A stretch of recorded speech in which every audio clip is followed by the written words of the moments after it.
World Series of Fighting hits Miami in an incredible card in store for us. Two brothers of famous fighters, Dan Lauzon and Carson Beebe, are on the card tonight. They'll be trying to make their own way in the cage. They'll be trying to make their own name inside there and perhaps even outshine their brothers in the future. We also have two very famous fighters on the card who have been at the top of their game in the past. John Fitch, Miguel Torres, two outstanding elite fighters who both find themselves in must-win situations here tonight. And the main event will be a great one. Josh, the People's Warrior Berkman, who's won 8 of his last 9 fights, and he's won 5 fights in a row, stepping into the cage with Steve Carl, who has won 6 fights in a row, and this all for the inaugural 170-pound welterweight belt here in World Series of Fighting. On this episode of Jay's Brawl Call, it is World Series of Fighting number 6.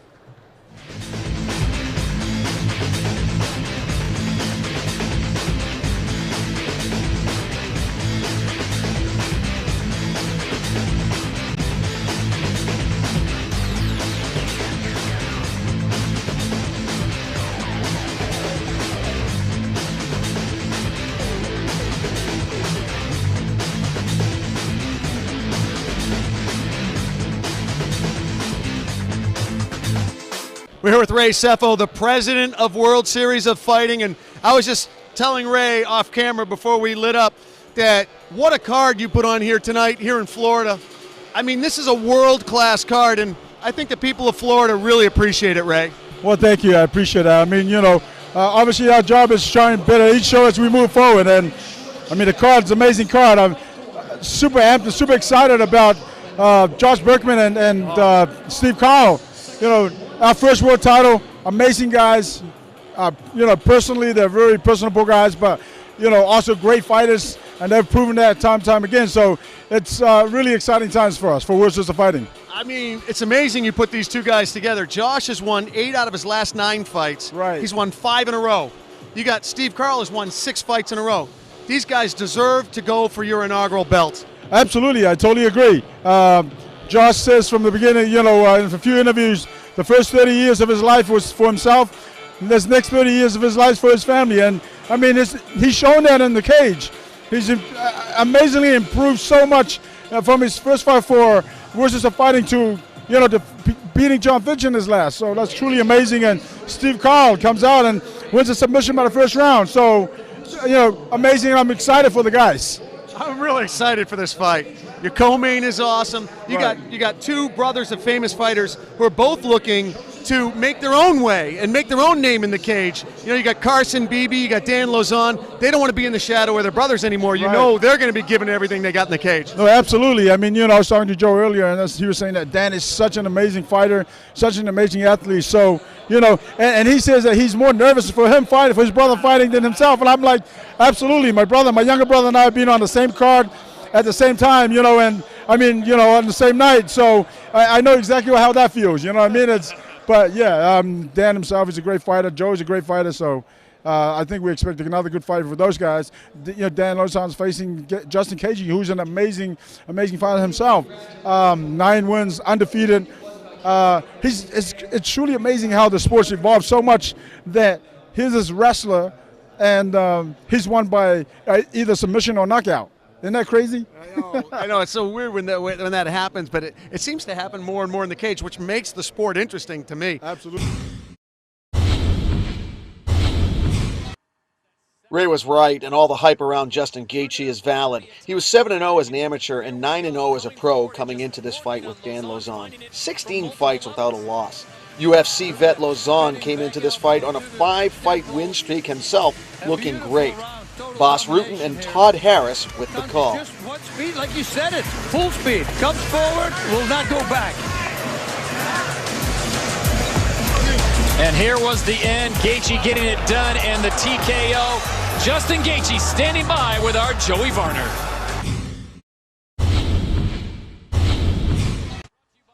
A lot on the line for bantamweights Carson Beebe and Marlon Moraes. Moraes enters the cage with a 5-fight winning streak under his belt, and Beebe had won 8 of his last 9 fights. We pick up the action with Todd Harris, Boss Rutan, and Joey But this Varner. good. The cutting the angle side to side. I'm telling you, I said it before. Professional boxers, if they look at this, they're going to go, okay, now I get it. This is good. The left hook and just put him down. Carson Beebe taking a heavy, heavy shot from Marlon Moraes, and it's Moraes who gets the win in 32 seconds of the first round. Marlon standing by with our Joey Varner. Marlon Moraes, congratulations on a devastating knockout. How great does it feel to train so hard, come out here and put on a performance like that? I don't know, man. I think only God can explain, you know. God giving me the strength and the power to be here today, you know. A lot of people want to be doing a simple job, and they can, you know, and I'm so glad to have my hands, my legs, you know, be healthy, to train hard, and that's it, man. I'm fighting here in Florida, man. I'm from Brazil, but I came to Florida 3 years ago, and man, I love Florida, man. Florida is the best place to live, you know. Everybody gets me here, you know. I'm so happy now, man, and thank you, World Series of Fighting. Now I want to get my belt, man. You came out more aggressive than usual. Your fists were flying, guns a-blazing. Was there a sense of urgency to put him away early? Man, he's a wrestler. He comes hard to take me down, but I was ready, you know, and he was too close to try to take me down. I could hit him with some punches. This is what happened, you know. Well, congratulations once again on an amazing performance. Thank you, and man, this is for me, for my friends, for Nova Friburgo, for my family, you know, for my team, Ricardo Almeida. I'm so happy. Valor MMA. Thank you, guys.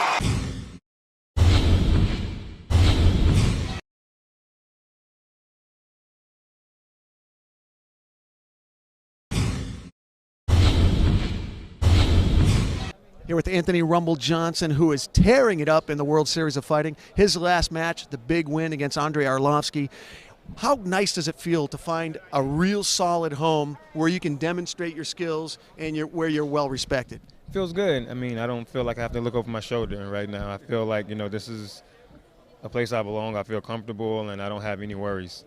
Yeah, it's a great promotion. They're really bringing it. I mean, this card tonight is really compelling. A great main event with Berkman and Carl. How does the heavyweight division look like? What kind of conversations have you had about where you stand in the division and who you might be facing next in the heavyweight division? Well, I only fought heavyweight that one fight. Okay. I'm not a heavyweight, but if they ask me to fight heavyweight, I'll do it, of course. But my next fight is against Mike Howell at 205 in December 7th in Vancouver.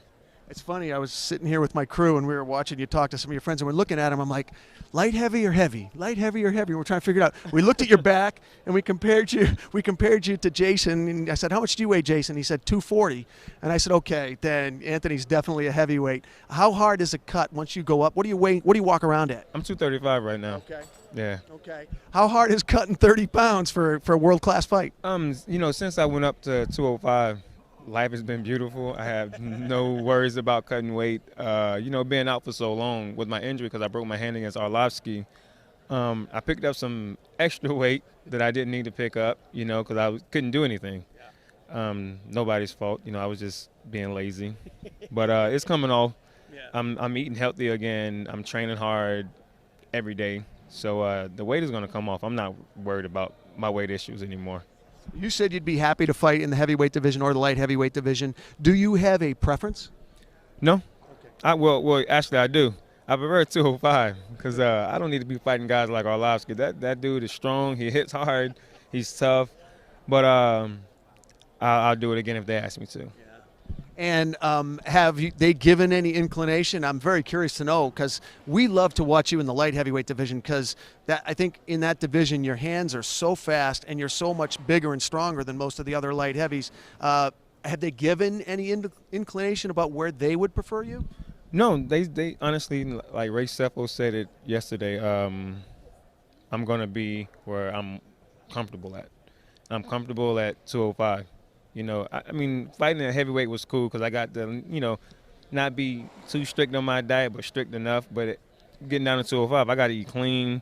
I got to do a ton of cardio still, you know, just to make sure everything is working on all cylinders. So I just prefer 205. It's just, I feel better because, you know, like I said, I get to eat a lot healthier doing that. I hate to make this program not evergreen, but I am going to put I want to get your opinion on the main event tonight. It's a welterweight belt, and I believe it's the inaugural belt for WSOF. First time they're putting a belt up, and it's a real compelling with Steve Carl and Josh Berkman. Both guys. Berkman I think he's won 8 of his last 9 fights, 5 in a row. Carl's won 6 in a row. Who do you like in that welterweight matchup? Both guys are extremely tough. I don't know much about Steve Carl. I mean, he's fighting for a title, so obviously he worked for it. So that alone, he has my respect with that. Berkman is my boy. So, you know, I kind of have a loyalty thing going on. But this is fighting, you know, so I know how Berkman fights. And I really know how Steve Carl fights. So I can't really say what's going to happen, but I think Berkman's going to win. He's a vet. He's been in it for a long time. I remember watching him on the show, The Ultimate Fighter, and now I'm fighting with him with the same organization. I mean, I'm going to still give it to Berkman just because he's scrappy. He's scrappy. Such you know, a smart fighter. Yeah, he's scrappy. Knows how to relax. Exactly. I was going to say he's calm, he's cool, he's relaxed. Yeah. You know, he knows what to do. Yeah. You know, he proved that his last fight with Fitch, which shocked everybody. Yeah. You know, I knew it can go either way, but I didn't think it was going to go down that way. Yeah. So, but I think Josh is going to do his thing. He's been dreaming of this for a long time. He's been preparing for this opportunity for a long time, regardless of what organization it was with. So I don't think he's going to let this slip through his fingers. Well, I'm confident in saying that the folks at home cannot wait to see you in the cage again, Anthony. You've never had a boring fight. Anthony Rumble Johnson, all I can say is I'm glad I'm not Mike Kyle right now. This guy is serious and such a pleasure to watch. Thanks for being with us. Thank you so much. John Fitch found himself in a must-win situation, coming off back-to-back losses to Damian Maia and Josh Berkman. His opponent, Marcelo Alfaya, was in the opposite position, coming off 3 straight wins and looking to knock off the former elite Fitch and make a big name for himself. Alfaya had everything to win and nothing to lose. And Alfaya weathered it, and then he started to get after it, but it was John Fitch early, clearly in the first minute and a half. Yes, and I think he was going very strong. Look how he escapes here. We have another one that escaped the back door. Look at that uppercut landing really hard. And the third and final round, I say this one is all John Fitch. It was everything he hit was almost connected. Look at that uppercut left hook, those punches. Yeah, so I didn't see the split decision. And we send it inside the cage. Joey Werner has our winner. John Fitch, congratulations on your victory. It was a back-and-forth battle. When that bell rang to end the fight, how confident were you that you did enough to get the decision? I was fairly confident I did enough. I did a lot of damage, a lot of striking, a lot of big stuff on top. He was able to control a lot of positions on me, which I wasn't expecting because he was really strong. But, you know, I don't think that was enough to win a fight. He did a great job of controlling the positions. He also did a great job at taking you down. Were you surprised at his wrestling? A little bit. I mean, he was so strong against the fence. I couldn't make the room I needed to get away and escape.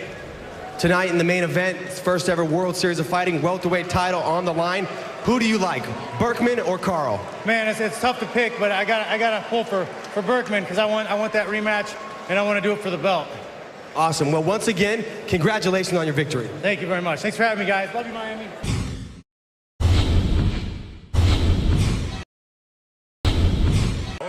And I agree with President Ray Sefo. The 2 welterweights getting the title shot tonight totally deserve it. Stephen Carl with 6 straight wins in a row, all in the first round. And Josh the People's Warrior Berkman with 5 straight wins in a row, all against tough guys, including a first-round 42-second chokeout of John Fitch. We pick up the action with Todd Harris and El Guapo. Oh, he missed it. I thought he was going for a Peruvian necktie also. Uh-oh, triangle choke attempt. He's better pull out now. Both these guys are just fishing for arm bars, triangle chokes, guillotines. And especially Carl, you know, his jiu-jitsu game is so top-notch. That one's got pretty good. Submissions, is it in? That's it? Is that it? Yeah, that's it. That is it. Oh! Whoa, whoa, whoa, whoa, whoa! You know, I was just looking on my paper to see how many submission victories he had. 15. This makes it 16. And I just didn't see it slip in.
Here with Josh Reddinghouse, came up big against Alex Vila, a very tough opponent. I'm sure you know that he was probably the toughest guy you've faced yet.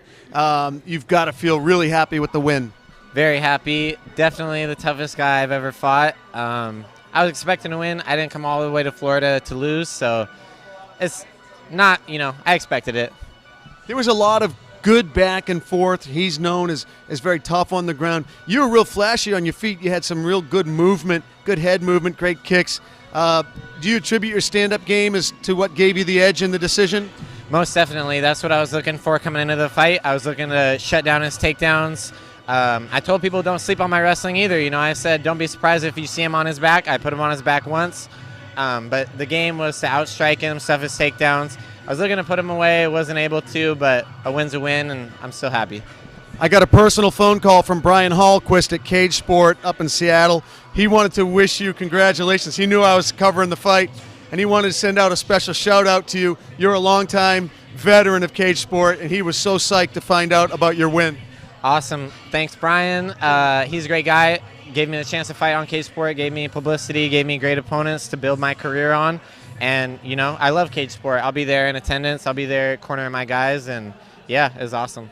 I know he's going to want to try to snag you back. Now, unfortunately, Brian, you're probably going to have to up the ante a little bit financially with this big win for Josh. But we're really glad to have you come out and support Cage Sport. I know they have big plans. I think they got between 12 and 16 fights scheduled for next year. So they're really bringing it in the MMA space, and we know we'll see you cage side. Definitely, yeah. Brian's doing big things up in Washington. I've always said it's the best promotion in Washington. I was trying to get on the card for a long time. I was really happy to be there, and yeah, just best of luck to Brian. Here with Matt Meathead Mitrione, and believe me, I asked him if it was okay if I used that nickname before I said it. Matt, how you doing these days? Not bad. Recovering from surgery, kind of healing my wounds a little bit, licking them up, and I'll be back at it pretty soon. Yeah, you couldn't help but notice that orbital fracture. Was that when that was the shot when we were fighting Brendan Schaub? Is that when that happened? Yeah, one of his initial shots, he shot, I sprawled, and his forehead hit my eye socket. That's why I got cut. And then it's the way it is. It happens in fights sometimes. You're a class act. I was asking you before we went on camera. I said, is that why he was able to sink the Darce? You said he was able to sink the Darce because he earned it. Because he earned it. I mean, he practiced it quite a bit, and And I didn't defend it. I didn't do what I was supposed to do, and he got it. So, I mean, I'm not going to tap to a choke, so I chose to go to sleep on it. So that's the only way I could do to justify myself. Like, well, I guess to hell with it. Well, a lot of people had you winning that fight because a lot of people were saying Schaub had his light switch flipped. He's been a couple of bad knockouts, and it's much easier to knock someone out once their light's been switched. You could hit you with an anvil and nothing happens. So they're saying if it's a stand-up war, Mitrione walks away with the fight. Well, I agree to that. And even on the ground, like I'm still to this day, I feel like I'm better than Brendan on the ground. I made a dumb mistake. Like I got up from underneath him, and I don't know why I chose to go for. I dropped in for a single, even though I stood up, but I was reaching for a single, which didn't make any sense. So I made a dumb mistake. If I kept my high underhook and kept my base, then he never would have got that Darce. But I didn't, and he did. And if my head nuts, she'd be my uncle. It's the way things happen. Well, it's well known that UFC really likes you. They like how you fight. They like how you talk. Dana likes you. What was the feedback after the fight from the organization? It was, hey kid, you made a dumb mistake. Practice and get better. And they knew it. They knew that I blew my eye socket out. So they knew that, and they knew I had double vision and everything else. And it's like, look, heal up and don't make dumb mistakes anymore. Like I'm getting to the point. I'm 9 fights into my career now, and all of them been in the UFC. And I'm getting to the point where, look, you need to start earning your keep or get the hell out kind of a situation. And I understand that, and I respect that. But I feel like I'm good enough standing up, and I feel like I'm good enough on the ground. And wrestling-wise, it's just I made a dumb mistake. I made 2 dumb mistakes. I made a dumb mistake against Roy Nelson, and I got caught. And I made a dumb mistake against Brendan, and I got caught. Happens. Good luck, Matt. We love watching you fight. Thanks a lot, boss. I appreciate it. Hi, this is Kevin the Monster Randleman, and you're watching Jay's Brawl. Hi, this is Kevin Randleman, and you're watching Jay's Call. You're watching Kevin Randleman, and this. Hi, this is Kevin Randleman, and you're watching Jay's Brawl Call. Hoorah! Here with a very happy Steve Carl, coming up big tonight, winning the inaugural 170 belt. You've got to be thrilled. I know Iowa is rejoicing right now. It was a war, a lot of back and forth. You almost had that choke on him. I can't believe he fought that off. Were you disappointed at all when he fought that one off? Because that was sunk in. Yeah, I thought I had it with one hand, and then I switched to a double, and I knew in my head, I'm like, he's going out, he's going out. He pulled my arm down, and I'm like, oh, my God, that just happened. So I switched back to a single, and I was trying to get it with one arm, and he's just a warrior. He wouldn't give up, and yeah, he really made me work for that. That was, wow, I don't want to do that again. What a great match. And I think that you guys are both so well matched and both so good up there. You both got tired because you both were countering each other. It was such a chess match. Were you tired, and did you sense that he was gassing it all? I was definitely tired. Like I said earlier, I really didn't get to train for this fight. And after the first round, I really doubted myself. I knew I'd lost the first round, and going into the second, I was gassed. I was like, I have no cardio. And my cornerman just looked at me and says, you're going to do it. He goes, you have heart. I know you can do this, and you're going to go out there and do it. And I couldn't argue with him. I just had to listen and go out there and keep trying to fight. And if it wasn't for these 4 guys in my corner, I couldn't have done that. There's no way. Well, it's been such a long road for you. You've worked so hard. A lot of people don't realize what you guys go through, just how hard it is. It's not just the training, but putting the team together and how expensive it is and the travel and trying to keep it all together. What did it feel like after so much work to finally be able to put such an awesome belt around your waist? It feels great, but at the same time, I'm just looking forward to defending it and putting on a real show and showing people what the real Steve Carl can do, because I felt like that was the 50% of what I can show. And I really want to get out there and defend that belt and show people I'm a real champion. You got to feel so good about this tonight. Congratulations to you, Steve. Thank you. I appreciate it. And I need to thank all the fans for watching World Series of Fighting. We're just going to keep growing. A fantastic night of fights from Miami, Florida. Thanks to Ray Sefo, Danny Brenner, and special thanks to David and Jason over at Brandamos, the brand elevators. Check them out at brandamos.com. That's BRANDAMOS.com. I'm Jay Adams. See you next time on Brawl Call.